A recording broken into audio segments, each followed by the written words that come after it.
আসসালামু আলাইকুম। আজকের বাংলা নিউজে সবাইকে জানাচ্ছি স্বাগতম। শুরুতে জানাচ্ছি বিশ্ব আলোচিত খবরের সংবাদ শিরোনাম। আজকের বাংলা নিউজের সাথেই থাকুন। ইসরায়েলের মন্ত্রিসভা ফিলিস্তিনের গাজা সিটির পুরোটা সামরিক উপায়ে দখল করে নেয়ার পরিকল্পনা অনুমোদনের পর স্থানীয়দের মনে ভয় দানা বেঁধেছে। কেউ কেউ প্রতিবাদও হয়ে উঠেছেন গাজা সিটি ছেড়ে যাব না, ইসরায়েলি হুমকির মুখে বলছেন বাসিন্দারা। ফিলিস্তিনকে স্বীকৃতি দেয়া নিয়ে এবার নিজেদের অবস্থান জানালো যুক্তরাষ্ট্রের ভাইস প্রেসিডেন্ট জেডি ব্রাঞ্চ জানিয়েছেন, ওয়াশিংটনের ফিলিস্তিন রাষ্ট্রকে স্বীকৃতি দেওয়ার কোনো পরিকল্পনা নেই। ভঙ্গর যুদ্ধবিরতির মধ্যে কম্বোডিয়ার সীমান্তে টহল দেওয়ার সময় স্থলমাইল বিস্ফোরণে ৩ জন থাই সেনা আহত হয়েছেন। থাই সেনাবাহিনী এক বিবৃতিতে কথা জানিয়েছেন। কয়েক দশক ধরে চলমান যুদ্ধ সংঘাতের অবসান ঘটাতে আর্মেনিয়া আজারবাইজান শান্তি চুক্তি সই। নোবেলের জন্য আরও সুপারিশ পাচ্ছেন ট্রাম্প। ভিতর ও বাহিরের নানামুখী চাপে পড়ে বিজেপিতে নরেন্দ্র মোদী, অমিত শাহর মোটুকি কিছুটা আলগা হচ্ছে। ভারতের ক্ষমতার মসনদে তাহলে কি মোদীর দিন শেষ হয়ে আসছে? বিএনপির জাতীয় স্থায়ী কমিটির সদস্য মির্জা আব্বাস অভিযোগ করেছেন, অন্তর্বর্তী সরকার দেশের অবস্থা আরো খারাপ করে ফেলেছে। তিনি আরো বলেন, দেশের অবস্থা হাসিনা 12টা বাজিয়েছে, এ সরকার 24টা বাজায়ে দিছে। এতক্ষণ শুনছিলেন বিশ্ব আলোচিত খবরের সংবাদ শিরোনাম। এবার বিস্তারিত। গাজা সিটি ছেড়ে যাব না, ইসরায়েলি হুমকির মুখে বলেছেন বাসিন্দারা। ইসরায়েলের মন্ত্রিসভা গতকাল শুক্রবার ফিলিস্তিনের গাজা সিটির পুরোটা সামরিক উপায়ে দখল করে নেয়ার পরিকল্পনা অনুমোদনের পর স্থানীয়দের মনে ভয় দানা বেঁধেছে। কেউ কেউ প্রতিবাদও হয়ে উঠেছেন। উপত্যকাটির সবচেয়ে বড় এ শহরে বর্তমানে প্রায় 10 লাখ ফিলিস্তিনি আশ্রয় নিয়ে আছেন। ইসরায়েলের পরিকল্পনার মধ্যে রয়েছে এরই মধ্যে কয়েকবার বাস্তুচ্যুত হওয়া ফিলিস্তিন গাজা সিটি থেকে জোর করে আরো দক্ষিণে কেন্দ্রীভূত অঞ্চলে সরিয়ে নিয়ে যাওয়া। গাজায় ইসরায়েলি বাহিনীর নির্বিচার হামলা শুরুর পর থেকে পরিবার নিয়ে অন্তত 8 বার বাস্তুচ্যুত হয়েছেন আহমেদ হিজন। এখন তার ঠাঁই হয়েছে গাজা সিটিতে। তিনি বলেন, খোদার নামে শপথ করে বলছি, আমি 100 বারের মতো মৃত্যুর মুখোমুখি হয়েছি। এখন আমার জন্য এখানে মারা যাওয়া ভালো। আল জাজিরাকে আহমেদ হিরোজ বলেন, আমি কখনোই এ জায়গা ছেড়ে যাব না। এরই মধ্যে আমরা অনাহার, দুর্ভোগ, নির্যাতন ও করুণ পরিস্থিতির মধ্যে দিয়ে গেছি। আমাদের চূড়ান্ত সিদ্ধান্ত হলো এখানেই মারা যাওয়া। ফিলিস্তিনকে স্বীকৃতি দেয়া নিয়ে এবার নিজেদের অবস্থান জানালো যুক্তরাষ্ট্রের ভাইস প্রেসিডেন্ট জেডি ব্রাঞ্চ জানিয়েছেন, ওয়াশিংটনের ফিলিস্তিন রাষ্ট্রকে স্বীকৃতি দেওয়ার কোনো পরিকল্পনা নেই। শুক্রবার যুক্তরাজ্যের পররাষ্ট্রমন্ত্রী ডেভিড লেমির সঙ্গে বৈঠকের আগে তিনি এ মন্তব্য করেন। শনিবার মার্কিন বার্তা সংস্থা অ্যাসোসিয়েটেড প্রেস এপি এক প্রতিবেদনে এ তথ্য জানিয়েছে। লন্ডনের দক্ষিণ অঞ্চলে অবস্থিত শেভিনিং হাউসে দুই নেতার মধ্যে বৈঠক অনুষ্ঠিত হয়। আলোচনায় ইসরায়েল হামাস যুদ্ধ, রাশিয়া ইউক্রেন সংকট এবং বৈশ্বিক অর্থনৈতিক ইস্যু প্রাধান্য পায়।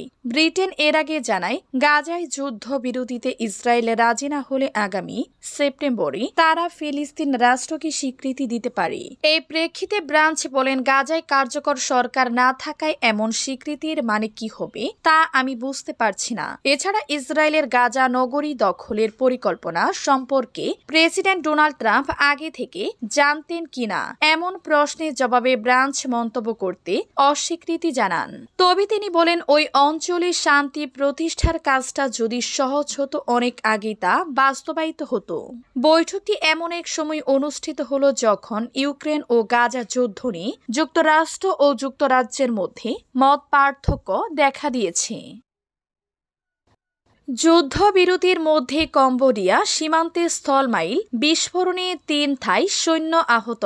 ভঙ্গর যুদ্ধবিরতির মধ্যে কম্বোডিয়ার সীমান্তে টহল দেওয়ার সময় স্থলমাইল বিস্ফোরণে 3 জন থাই সেনা আহত হয়েছেন। শনিবার 9 আগস্ট থাই সেনাবাহিনী এক বিবৃতিতে কথা জানিয়েছে। সীমান্তে টহল দেওয়ার সময় মাইনের আঘাতে থাই সৈন্যদের আহত হওয়ার ঘটনাটি কয়েক সপ্তাহের মধ্যে তৃতীয়বারের মতো ঘটল। বিশেষ করে করে গত মাসে 5 দিনের সহিংস সংঘাতের পর দুই প্রতিবেশী দেশ একটি যুদ্ধ বিরতিতে সম্মত হওয়ার কয়েকদিন পর থাই সেনাবাহিনী জানিয়েছে শনিবার সকালে থাইল্যান্ডের সিসাটেক এবং কম্বোডিয়ার বিহেয়ার প্রদেশের মধ্যবর্তী একটি এলাকায় টহল দেওয়ার সময় একজন সৈন্য ল্যান্ড মাইনের উপর পা রাখলে তাদের এক পা হারিয়ে যায় এবং আরো 2 জন আহত হন। সৈন্যদের একটি হাসপাতালে চিকিৎসা দেয়া হচ্ছে। রয়টার্স জানিয়েছে কম্বোডিয়ার প্রতিরক্ষা মন্ত্রণালয় তাৎক্ষণিকভাবে এ বিষয়ে মন্তব্যের অনুরোধের জবাব দেয়নি। আর্মেনিয়া আজারবাইজান শান্তি চুক্তি সই, নোবেলের জন্য আরও সুপারিশ পাচ্ছেন ট্রাম্প। কয়েক দশক ধরে চলমান যুদ্ধ সংঘাতের অবসান ঘটাতে আর্মেনিয়া এবং আজারবাইজানের নেতারা একটি শান্তি চুক্তিতে সই করেছেন। শুক্রবার 8 আগস্ট হোয়াইট হাউসে মার্কিন প্রেসিডেন্ট ডোনাল্ড ট্রাম্পের উপস্থিতিতে এই চুক্তিতে সই করে দেশ দুটি একে অপরের সঙ্গে চুক্তির পাশাপাশি দক্ষিণ ককেশাসের দেশ দুটি যুক্তরাষ্ট্রের সঙ্গে চুক্তি সই করেছে।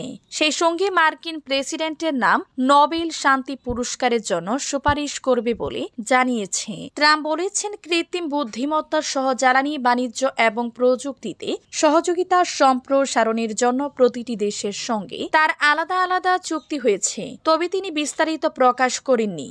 আজারবাইজানের প্রেসিডেন্ট ইলহাম আলিয়েভ এবং আর্মেনিয়ান প্রধানমন্ত্রী নিকোল পাশিনিয়ানকে নিজের পাশে রেখে ট্রাম্প বলেন, 35 বছর ধরে তারা লড়াই করছে।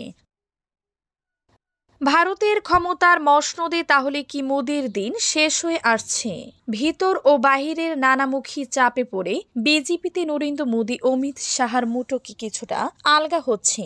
11 বছরের মাথায় এই প্রথম প্রধানমন্ত্রী কি সবচেয়ে বড় সংকটের মুখোমুখি? প্রশ্নগুলো প্রবলভাবে আলোচিত হচ্ছে ক্ষমতার অলিন্দ্রে। জল্পনা বাড়িয়ে তুলেছেন প্রধানমন্ত্রী নিজেই, না হলে কৃষি বিজ্ঞানী ও ভারতের সবুজ বিপ্লবের স্বামীনাথনের জন্মশতবর্ষ উপলক্ষে আয়োজিত সভায় মোদী কেন ব্যক্তিগতভাবে চড়া মূল্য চুকানোর ইঙ্গিত দিবেন? ওই সভার আয়োজন করা হয়েছিল এমন এক সময় যখন বাণিজ্য চুক্তি নিয়ে যুক্তরাষ্ট্রের সঙ্গে ভারতের জোরদড়ি টানাটানি চলছে, যখন বিশ্বের প্রতিটি দেশের উপর প্রেসিডেন্ট ট্রাম্প ইচ্ছেমতো শুল্ক চাপিয়ে দিচ্ছেন। হাসিনা 12টা বাজিয়েছে, এ সরকার 24টা বাজিয়ে দিছে, জানিয়েছেন মির্জা আব্বাস। বিএনপি জাতীয় স্থায়ী কমিটির সদস্য মির্জা আব্বাস অভিযোগ করেছেন, অন্তর্বর্তী সরকার দেশের অবস্থা আরো খারাপ করে ফেলেছে। তিনি আরো বলেন, দেশের অবস্থা হাসিনা 12টা বাজিয়েছে, এ সরকার 24টা বাজিয়ে দিছে।